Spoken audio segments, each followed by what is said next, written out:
দীর্ঘায়িত করতে রাখাইনে আরাকান আর্মি এবং সেনাবাহিনীর বিরোধকে জিইয়ে রাখার চেষ্টা করছে মিয়ানমার। প্রত্যাবাসনের জন্য আন্তর্জাতিক চাপ এড়াতেই মিয়ানমারের এ কৌশল বলে মনে করে বাংলাদেশে পালিয়ে আসা রোহিঙ্গারা। আর স্থানীয় জনপ্রতিনিধি বলছেন, রোহিঙ্গারা সমাজে নানাভাবে বিশৃঙ্খলা সৃষ্টি করছে, তাই তাদের দ্রুত প্রত্যাবাসনের দাবি জানান। সুজাউদ্দিন রুবেলের তথ্য আর মোহাম্মদ ফরাজের ছবি নিয়ে রিপোর্ট। মিয়ানমার সেনাবাহিনীর নির্যাতনে পালিয়ে এসে কক্সবাজারের উখিয়া ও টেকনাফে আশ্রয় নিয়েছে ১১ লাখের বেশি রোহিঙ্গা। কিন্তু ২০ মাস পেরিয়ে গেলেও একজন রোহিঙ্গাকেও ফিরিয়ে নেয়নি মিয়ানমার। চলছে মিয়ানমারের একের পর এক নানা তালবাহানা। বান্দরবানের নাইক্ষ্যংছড়ির তমরু শূন্যরেখাতে অবস্থান করছে ৪,৫০০-এর বেশি রোহিঙ্গা। মিয়ানমার তাদেরকে ফেরত না নিতে প্রতিদিনেই সীমান্ত ঘেঁষে গোলাগুলি করে আতঙ্ক ছড়াচ্ছে।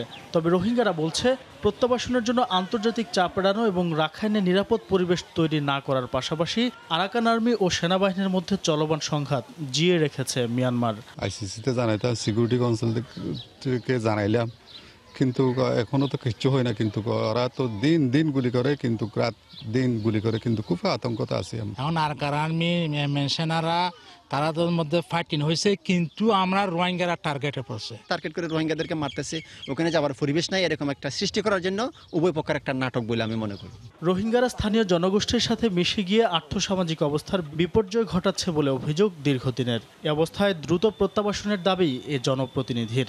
আমাদের অর্থনৈতিক অবস্থা এবং সামাজিক অবস্থা খুব বিপন্ন হয়ে পড়ে গেছে। রোহিঙ্গাগুলো যত দ্রুত সম্ভব নিয়ে গেলে আমাদের এলাকার আগামী প্রজন্মের পরিবেশ শুষ্কতা একটা পরিবেশ সৃষ্টি হবে। এদিকে বিজিবির এই কর্মকর্তা জানালেন, এখন থেকে সীমান্তে ঘেঁষে গোলাগুলি করলে মিয়ানমার সীমান্তরক্ষী বাহিনী বিজিপি তা আগে থেকেই বিজিবিকে অবহিত করবে। তো আমরা তাদেরকে অনুরোধ করেছি যে এই ধরনের গোলাগুলি হলে তাৎক্ষণিকভাবে আমাদেরকে ইনফর্ম করলে আমরা আশ্বস্ত থাকবো যে এটা এই ফায়ারিংটা আমাদের সাথে বা আমাদের জনগণকে উত্তেজিত করার জন্য কোনো কিছু না, শুধু তাদের অভ্যন্তরের ঘটনা। তো তারা বলেছে তারা আমাদেরকে ইনফর্ম করবে।